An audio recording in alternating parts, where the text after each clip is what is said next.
I, wear high heels and makeup and live the life of a professor. Yeah.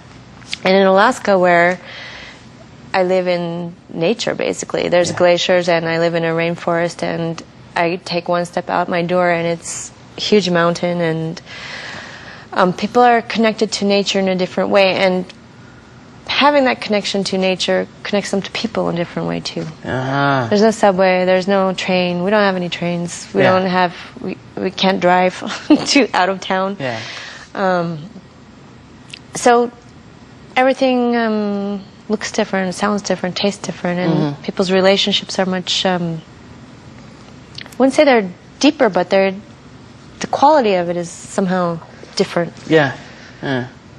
Because don't you think maybe it is a little deeper? You're sharing more intimate things, you're sharing this. I mean, in Taejan, every morning I get up and I climb the mountain before work. And days when I don't do that, my day is completely different. And it's not just an exercise thing, it's like breathing the air and just seeing nature. Seeing nature, okay.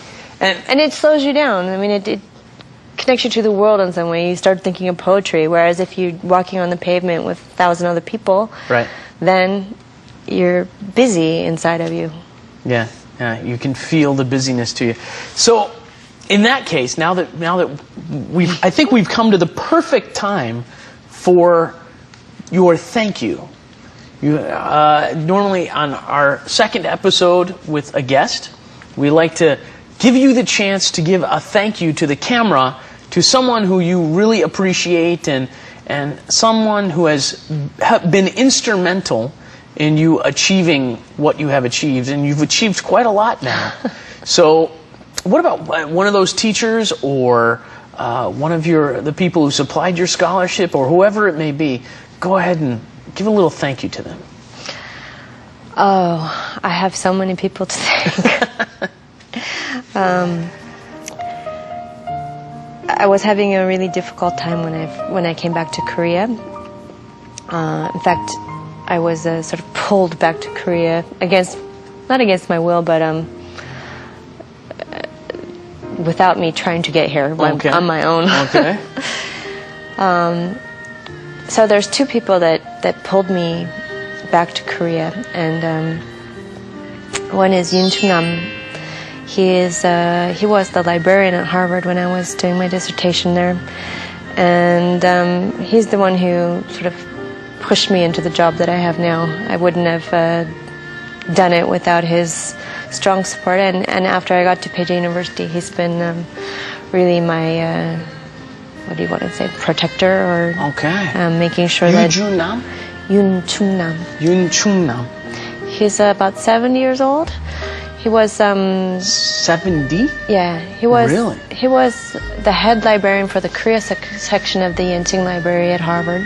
Ah, okay. And he told me about the position, and then I didn't apply. I was really depressed. I was really having a tough time, and I had no money, and I was really, slowly slipping away. Really? And he said, there's a position, come, and I was like, yeah, whatever.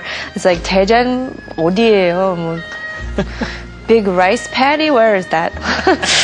And he's like, no, there's KTX now, and you can go to Seoul, and it's not expensive, and it's really cheap, and it's wonderful. So I turned in my application and you can hike late. the mountain every day. I turned in my application late, and I didn't try, and then I told them, I'm going to be a month late. I can't come on time, and I didn't apply for my visa. I mean, I just did everything I could to get fired before I came here, but he brought me here, and it was kept encouraging you. And the other person who brought me here is my 언니. Her name is Kang Eun-kyung. Kang Eun-kyung. She's a student of my teacher Kang Jong-suk. Okay. And when I was in America, she invited me to do 2 concerts, one in Dallas, Texas, and one in Alaska. Well, I actually invited her to the one in Alaska, but I was sort of not playing Gayagum very much anymore, and I was really struggling, having a hard time, and she's like, come to Korea, you can come study and play Gayagum, and it's going to be really fun, and she really, held my hand for a year or so while I was getting back on my feet. Great. Well, now it's time to go ahead and speak to 윤충남 and 강은경. And 눈물이 나와. 눈물이 나와요? I think we might have her in tears in a moment. Just give a little thank you to the camera. Go ahead. 눈물이 나와. 무슨 눈물이 나와? Okay, I'm gonna stop that.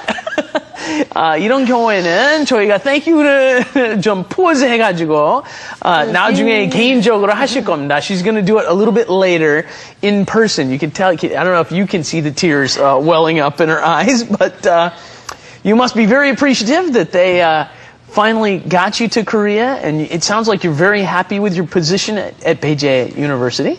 Yes, it's coming to Korea is really sort of brought me back to health. Good.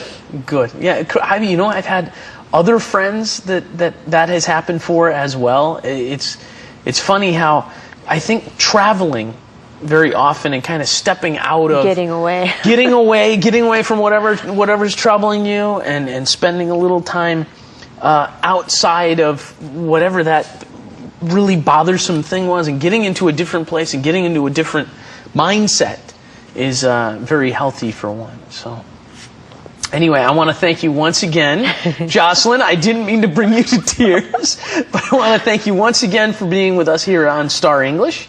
And I wish you all the best in your future career. Thank you very much. It's nice to meet you. No, it was great meeting you too. It was a pleasure having you on the show. Everybody, we'll be back again next time with a new guest for Star English. Thanks for joining us. Bye-bye. 여러분, 자슬린의 국악 사랑에 대해 어떻게 생각하셨나요? 아직도 국악은 지루하다, 고리타분하다, 이렇게 생각하십니까? 아니죠? 국악은 아주 신나고 경쾌하고 따로는 아주 평화로운 음악입니다. 오늘은 영어 공부하실 때 가야금 연주곡을 들으면서 하시는 게 어떨까요? 그거야말로 동양과 서양의 만남이겠죠? Star English 오늘은 여기까지입니다. 다음 이 시간에도 멋진 분과 함께 재미있는 얘기를 나눠보겠습니다. See you next time. Thanks for being with us. Bye-bye.